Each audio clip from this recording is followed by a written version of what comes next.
Hi കൂട്ടുകാർ, അസ്സലാമു അലൈക്കും വറഹ്മത്തുള്ളാഹി തആല വബറകാതുഹു. ഇസ്ലാമിക് എഡ്യൂക്കേഷണൽ ബോർഡിൻ്റെ കീഴിലുള്ള 3ാം ക്ലാസ് വിദ്യാർത്ഥികൾക്ക് ഇംഗ്ലീഷ് മീഡിയം സ്കൂൾ മദ്രസ ബോർഡിംഗ് മദ്രസതിൻ്റെ കീഴിൽ ആനുവൽ എക്സാം എഴുതുന്ന എല്ലാ വിദ്യാർത്ഥികൾക്കും ഉപകാരപ്പെടുത്താവുന്ന ഒരു ചോദ്യപേപ്പറാണ്. നമുക്ക് ചോദ്യങ്ങളൊക്കെ നോക്കി ഉത്തരങ്ങൾ മനസ്സിലാക്കാം. വീഡിയോയിലേക്ക് കടക്കാം. ബിസ്മില്ലാഹിർ റഹ്മാനിർ റഹീം.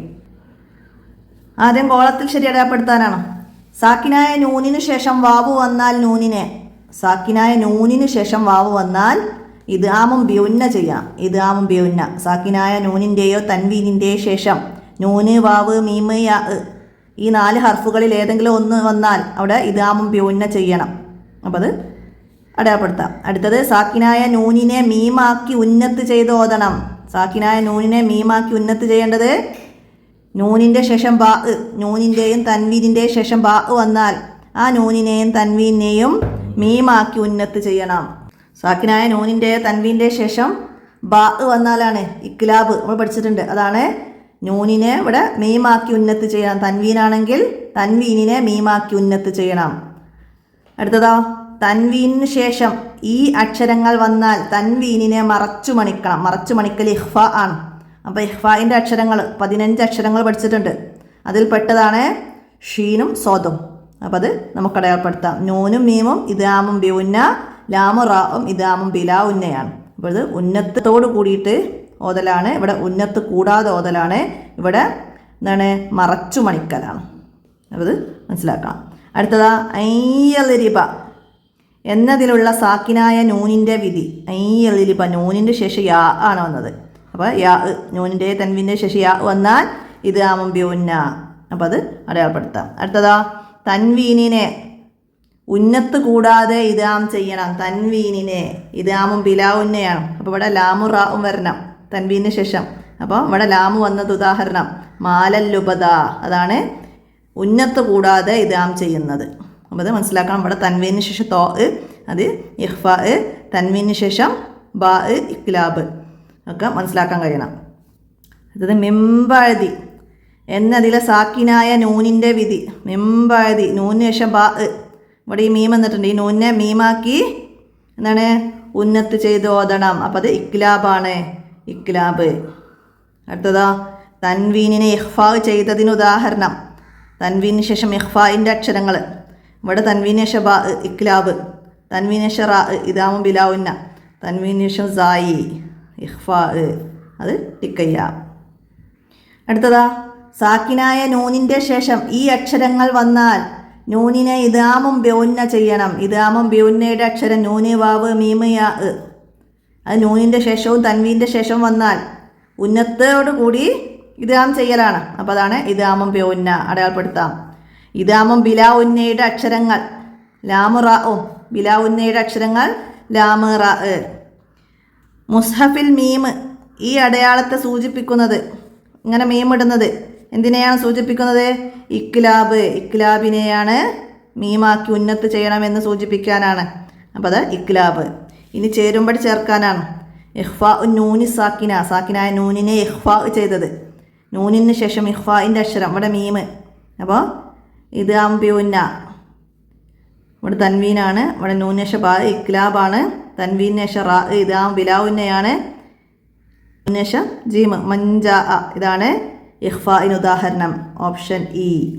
അടുത്തതാ ഇക്ലാബ് നൂനി സാക്കിന, ഇക്ലാബ് നൂനിനെ ഇക്ലാബ് ചെയ്തത് നേരത്തെ പറഞ്ഞു മിംബഅദി. അപ്പോൾ ഇതിൻ്റെ സി എഴുതാം. ഇദ്ഗാമും ബിലാവുന്ന, ഇദ്ഗാമും ബിലാവുന്ന റാ ഓ ലാമോ വരണം നൂനിൻ്റെ തൻവീൻ്റെ ശേഷം. അപ്പോൾ ഇവിടെ തൻവീന് ശേഷം റാ വന്നതുണ്ട്. അപ്പോൾ ഓപ്ഷൻ ഡി.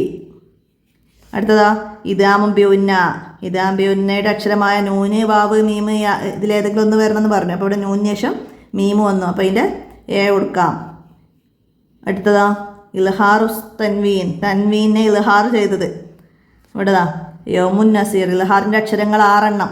ഹൽക്കിൻ്റെ അക്ഷരങ്ങളായ ഹംസ, ഹ, ഐന്, ഹ, ഐന്, ഹ. അപ്പോൾ അത് തൻവീന് ശേഷം വന്നു. അപ്പോൾ അതിൻ്റെ ബി നമുക്കവിടെ നൽകാം. അടുത്ത പൂരിപ്പിക്കാനാണ്. ലില്ലൊലീല തൻവീന് ശേഷം ലോ വന്നു. എന്താണ് എന്നതിലെ തൻവീനിനെ ഇഖ്ഫാ ചെയ്യണം. ഇവിടെ തൻവീനാണ്, തൻവീന് ശേഷമാണ് ഇഖ്ഫായിൻ്റെ അക്ഷരം വന്നത്. അപ്പോൾ ഇവിടെ തൻവീനിനെ എന്ന് എഴുതി കൊടുക്കാം. തൻവീനെ ഇഖ്ഫാ ചെയ്യണം. അടുത്തതാ യൗമ ഇദിം ബിബനീൻ, തൻവീന് ശേഷം ബാ വന്നിട്ടുണ്ട്. എന്നതിലെ തൻവീനിനെ എന്ത് ചെയ്യണം? ഇക്ലാബ് ചെയ്യണം. തൻവീനിനെ ഇക്ലാബ് ചെയ്യണം. അടുത്തതോ മിർ റബ്ബിക്ക, നൂന് ശേഷം റാ വന്നിട്ടുണ്ട്. എന്നതിലെ നൂനിനെ ഇദാമും ബിലാ ഉന്ന ചെയ്യണം. ഇദാമും ബിലാ ഉന്ന, നൂന് ശേഷം റാ, ഇദാം ബിലാ ഉന്നയുടെ അക്ഷരമായ റാ. അപ്പോൾ ഇവിടെ ഇദാമും ബിലാ ഉന്ന ചെയ്യണം. അടുത്തത് മിമ്മ ഇമ്മഹീൻ, എന്നതിലെ നൂനിനെയും തൻവീനിനെയും ഇദാമും ബി ഉന്ന ചെയ്യണം. മിമ്മ ഇമ്മഹീം, നൂനിനെയും തൻവീനിനെയും. ഇവിടെ നൂന്, ഇവിടെ തൻവീൻ.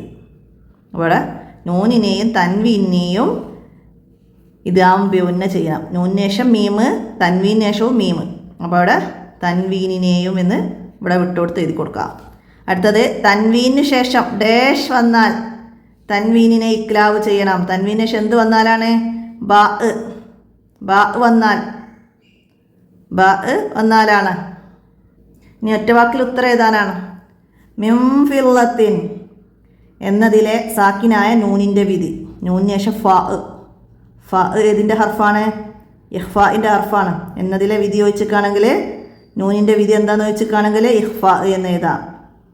അടുത്തത് മന്നമ്പഴത്, തൻവീന് ശേഷം ബാ എന്നതിലെ തൻവീനിൻ്റെ വിധി. തൻവീൻ്റെ വിധി ഇക്ലാബ്. തൻവീൻ്റെ വിധി ഇക്ലാബ്. അടുത്തതോ സാക്കിനായ നൂനിന് ശേഷം ലാമ് വന്നാൽ നൂനിൻ്റെ വിധി. നൂനിന് ശേഷം ലാമ് ഇദാമും ബിലാഉന്നയുടെ ഹർഫാണ്. ലാമും റാവും. അപ്പം നൂനിന് ശേഷം ലാമ് വന്നാൽ ഇദാമും ബിലാഉന്നയാണ് നൂനിൻ്റെ വിധി. അടുത്തതാ സുറുറും മർഫുവ എന്നതിലെ തൻവീനിൻ്റെ വിധി. തൻവീന് ശേഷം മീമ്, ഇദാമും ബി ഉന്ന. ഇദാമും ബി ഉന്നയാണ് അവിടെ തൻവീനിൻ്റെ വിധി. അടുത്തതോ മിൻ തൊൽഇഹ എന്നതിൽ ഇഹ്ഫാഇൻ്റെ അക്ഷരം ഏത്? നൂനിന് ശേഷം ഏതക്ഷരം വന്നതെന്നാണ് നോക്കേണ്ടത്. അതാണ് ഇഹ്ഫാഇൻ്റെ അക്ഷരം. തോ. തൻവീനാണ്, തൻവീന് ശേഷം വന്ന അക്ഷരം. അപ്പോൾ ഇവിടെ വന്നത് തോ ആണ്. ഇഹ്ഫാഇൻ്റെ അക്ഷരം ഏതാണെന്ന് വെച്ചാൽ തോ. അടുത്ത ഇനി ഒറ്റവാചകത്തിൽ ഉത്തരം എഴുതാനാണ്. എന്താണ് തൻവീൻ? എന്താണ് തൻവീൻ? എഴുത്തിലില്ലാത്തതും ഉച്ചാരണത്തിൽ വരുന്നതുമായ സുക്കൂനുള്ള നൂനാണ് തൻവീൻ. എഴുത്തിലില്ലാത്തതും ഉച്ചാരണത്തിൽ വരുന്നതുമായ സുക്കൂനുള്ള നൂനാണ് തൻവീൻ. അടുത്തത് ലിമയുക്തലു എന്നതിലെ നൂനിനെ ഇദാമും ബിഉന്ന ചെയ്യണം. കാരണം എന്ത്? അപ്പം എന്താ എഴുതുക? നൂനിൻ്റെ ശേഷം ഇദാമും ബിഉന്നയുടെ ഹർഫായ അല്ലെങ്കിൽ അക്ഷരമായ യാ വന്നു. നൂനിന് ശേഷം ഇദാമും ബിഉന്നയുടെ അക്ഷരമായ യാ വന്നു. അതുകൊണ്ടാണ് അവിടെ ഇദാമും ബിഉന്ന ചെയ്തത്. അങ്ങനെ ഇവിടെ നോക്കിയിട്ട് എഴുതാം. നൂനിന് ശേഷം ഏത് അക്ഷരം വന്നത് നോക്കിയിട്ട് അത് എഴുതാം. അടുത്തതാ തൻവീനിനെ ഇദാം ബിലാ ഉന്ന ചെയ്യണം. എപ്പോഴാണ്? തൻവീനിന് ശേഷം ഇദാമും ബിലാ ഉന്നയുടെ അക്ഷരമായ ലാമ് റാ ഇവയിൽ ഏതെങ്കിലും ഒന്ന് വന്നാൽ തൻവീനിനെ ഇദാമും ബിലാ ഉന്ന ചെയ്യണം. മനസ്സിലാക്കിയിട്ട് എഴുതാ. തൻവീനിന് ശേഷം ഇദാമും ബിലാ ഉന്നയുടെ ഏതെങ്കിലും ഒരു അക്ഷരമായ ലാമ് റാ ഇവയിൽ ഏതെങ്കിലും ഒന്ന് വന്നാൽ ആ തൻവീനിനെ ഇദാമും ബിലാ ഉന്ന ചെയ്യണം. ഇനി എന്താണ് ഇക്ലാബ്? എന്താണ് ഇക്ലാബ്? നൂനിൻ്റെയോ തൻവീനിൻ്റെയോ ശേഷം ഇക്ലാബിൻ്റെ ഹർഫായ ബാ വന്നാൽ ആ നൂനിനെയും തൻവീനെയും മീമാക്കി ഉന്നത്ത് ചെയ്ത് ഓതണം. അതാണ് ഇക്ലാബ്. നൂനിൻ്റെയോ തൻവീനിൻ്റെയോ ശേഷം ഇക്ലാബിൻ്റെ ഹർഫായ ബാ വന്നാൽ, ഇക്ലാബിൻ്റെ അക്ഷരമായ ബാ വന്നാൽ ആ നൂനിനെയും തൻവീനെയും മീമാക്കി ഉന്നത്ത് ചെയ്തോതണം. അതാണ് ഇക്ലാബ്. ഇൻകുന്തും എന്നതിലെ നൂനിനെ ഇഖ്ഫാ ചെയ്യണം. കാരണം എന്താണ്? ഇൻകുന്തും ഇവിടെ നൂനിന് ശേഷം കാഫ് വന്നിട്ടുണ്ട്. പിന്നെ ഇവിടെ നൂനിന് ശേഷം താവും വന്നിട്ടുണ്ട്. എന്നതിലെ നൂനിനെ ഇഖ്ഫാ ചെയ്യണം. കാരണം എന്ത്? അപ്പോൾ ഇവിടെ രണ്ട് സ്ഥലത്ത് ഇഖ്ഫാ വന്നിട്ടുണ്ട്. അപ്പം എന്ത് ചെയ്ത്? സാക്കിനായ നൂനിന് ശേഷം ഇഖ്ഫാഇൻ്റെ അക്ഷരമായ കാഫും താവും വന്നിട്ടുണ്ട്. അതുകൊണ്ട് അവിടെ നൂനിനെ ഇഖ്ഫാ ചെയ്താണ് ഓതിയത്. അങ്ങനെ എഴുതാം. ഇനി ഏതെങ്കിലും ഒന്ന് എഴുതിയാലും മതി. നൂനിന് ശേഷം ഇഖ്ഫാഇൻ്റെ അക്ഷരമായ കാഫ് എഴുതിയിട്ടില്ലേ, അക്ഷരം വന്നു, അതുകൊണ്ടാണ് അവിടെ ഇഖ്ഫാ ചെയ്തത്. അങ്ങനെ കാരണം എഴുതുക. നൂനിന് ശേഷം ഇഖ്ഫാഇൻ്റെ അക്ഷരം വന്നു, അതുകൊണ്ടാണ് അവിടെ നൂനിനെ ഇഖ്ഫാ ചെയ്തത്. ആ രീതിയിൽ അത് വിശദമാക്കുക. അപ്പോൾ ഇത്രയാണ് നമ്മൾ അഹ്കാമു തജ്വീദിൻ്റെ ചോദ്യപേപ്പറിൽ വന്നത്. നിങ്ങൾക്കൊരു മോഡൽ ചോദ്യപേപ്പറായിട്ട് ഇത് ഉപകാരപ്പെടുത്താവുന്നതാണ്. ഇത് തന്നെ വരുമോ എന്നൊക്കെ ചോദിച്ചു കഴിഞ്ഞാൽ ഒരുപാട് പേര് മെസ്സേജ് ചെയ്യുകയും കമൻറ്റ് ചെയ്യുകയൊക്കെ ചെയ്യും. അപ്പോൾ ഇതിൽ നിന്ന് വേർഡ്സുകളൊക്കെ ചിലപ്പോൾ മാറും, ചോദ്യങ്ങളൊക്കെ അതുപോലെ തന്നെ ആയിരിക്കും വരിക. നമുക്ക് ഖുറാൻ്റെ വേർഡ്സുകളുണ്ടല്ലോ. അപ്പോൾ അമ്പത്തക്കുന്നുള്ളതിൽ നൂന്യശം ബാ വന്നു, മിംബാതി എന്ന് തരും. അപ്പോൾ അവിടെ നൂന്യശം ബാ, അങ്ങനെയുള്ള വേർഡ്സിലെ മാറ്റങ്ങളാണ് ഉണ്ടാവുക. ബാക്കിയൊക്കെ ചോദ്യങ്ങളൊക്കെ സെയിം ആയിട്ടാണ് ഉണ്ടാവുക. അപ്പോൾ അതുപോലെ മറ്റ് വേർഡ്സുകളൊക്കെ കുട്ടികൾക്ക് കാണിച്ചു കൊടുത്ത് അത് എന്തുകൊണ്ടാണ് ഇഖ്ഫാ ചെയ്തത്, ഇത് എന്തുകൊണ്ടാണ് ഇത് ഇൽഹാർ ചെയ്തത് എന്നൊക്കെ ചോദ്യങ്ങൾ ചോദിച്ച് അവർക്ക് മനസ്സിലാക്കി കൊടുക്കുക. നമുക്ക് ഫസ്റ്റ് ടൈം എക്സാമിനാണ് ഇൽഹാറിൻ്റെ ഭാഗങ്ങളോ ഒക്കെ വന്നത്. അപ്പോൾ അതിനെക്കുറിച്ച് കൂടുതലുണ്ടാവില്ല. ഇവിടെ ഇദാം ബിഉന്നയും ബിലാവുന്നയും ഇക്ലാബുമാണ് ഈ 3 പോർഷൻസ് വരുന്ന ചോദ്യങ്ങളാണ് ഉണ്ടാവുക. അപ്പോൾ എല്ലാവരും മനസ്സിലാക്കി പഠിക്കുക, ഉപകാരപ്പെടുത്തുക. എന്തെങ്കിലും മാറി പറഞ്ഞു പോയത് അങ്ങനെ എന്തെങ്കിലും കാണുകയാണെങ്കിൽ കമൻ്റായിട്ട് അറിയിക്കണം. എന്തെങ്കിലും ഡൗട്ടോ എന്തെങ്കിലും കാര്യങ്ങൾ എന്തെങ്കിലും എൻ്റെ മൊബൈൽ നമ്പറിൽ മെസ്സേജ് ചെയ്ത് ചോദിക്കാവുന്നതാണ്. ഇനി മുമ്പ് ചെയ്ത ചോദ്യപേപ്പറുകളൊക്കെ ഉണ്ട്, അതൊക്കെ വീഡിയോ നിങ്ങൾക്ക് ഉപകാരപ്പെടുത്താം. അതിൻ്റെ പ്ലേലിസ്റ്റ് കമൻറ്റ് ബോക്സിൽ പിൻ ചെയ്യാം. ഉപകാരപ്പെടുത്തുക. അസ്സലാമു അലൈക്കും വറഹ്മത്തുള്ളാഹി.